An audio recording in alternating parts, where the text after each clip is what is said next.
Hello everyone, Andy Schwab here with your Farm and Ranch Report. The American Angus Association wrapped up their 140th annual convention in Orlando, Florida yesterday. Montana's very own Darrell Stevenson of White Sulphur Spring was elected to a second term on the National Board of Directors.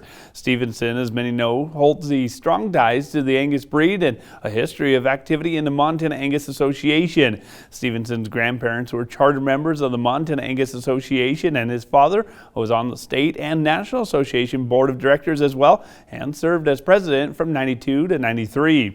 Darrell is also actively involved in the international Angus events and attended shows in Argentina, New Zealand, Scotland, and Russia. Congratulations, Darrell, on being selected to a second three-year term to the American Angus Association. While following their trade mission to Taiwan, Montana Governor Greg Gianforte and Montana Department of Ag Director Chrissy Clark joined our sister network Voices of Montana yesterday to highlight some of the impacts of the trip that is. Now, Director Clark said Taiwan is a great trading partner and is looking to the U.S. to provide some food security.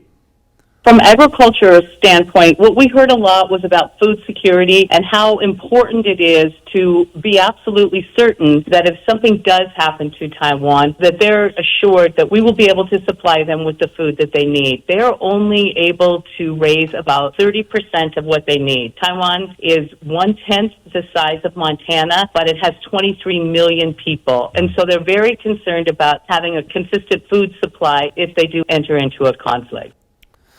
We need to take a quick break, but join me back here in a little bit to look at some of your ag markets. We asked Montana farmer Walt Sales about the challenges of mental health in agriculture.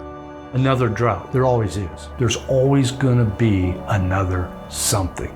I grew up in a generation of you pulled yourself up by your bootstraps, but it's become evident is what do you do if you can't even find those bootstraps? If you need to talk to somebody, go to beyondtheweather.com for free counseling for Montana ag producers.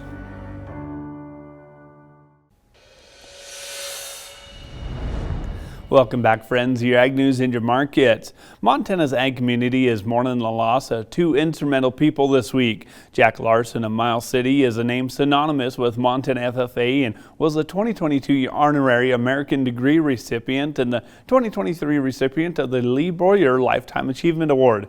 Jack sadly lost his battle with cancer on November 1st after a 40-plus year of dedication, that is, to teaching and helping the youth in agriculture.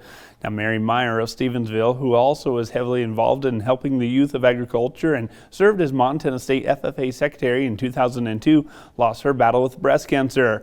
Montana FFA Association said both Mary and Jack exemplified the FFA credo of living to serve, and those who knew them, well, they are better off because of it.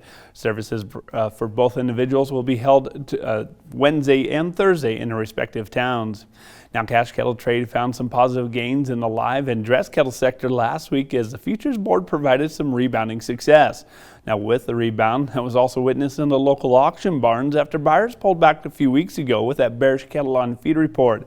Comparisons were unavailable due to the winter storm at Pays from the previous week. However, Pays did see their dollars per head inching back towards that $1,500 per head on those light 5-weight steers. No sheep sale at Pays yesterday. However, they'll be back next Monday for the regular sheep sale. Following that, they'll only have one more sheep sale this year at the end of this month. And soybeans stole the show on Monday while the wheat and corn stood back. Fundamentally speaking, it is difficult to find bullish arguments for wheat other than to say that prices are fundamentally cheap. Well, there's a look at your ag markets. I'm Andy Schwab. Have a great rest of your day.